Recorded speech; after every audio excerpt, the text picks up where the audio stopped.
教你一款红糖馅烧饼的做法，做出来比我家旁边店里卖的都好吃。外皮香酥直掉渣，里面暄软空心又香甜，新手也能一次做成功。一圈3连，求个关注。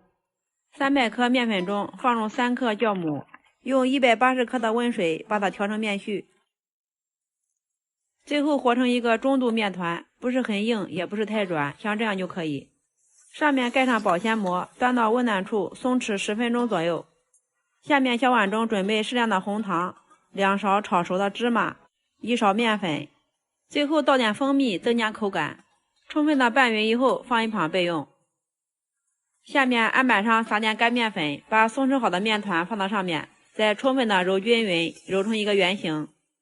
上面撒点干面粉，把它擀大擀薄，最后擀成一个1厘米厚的面片，在面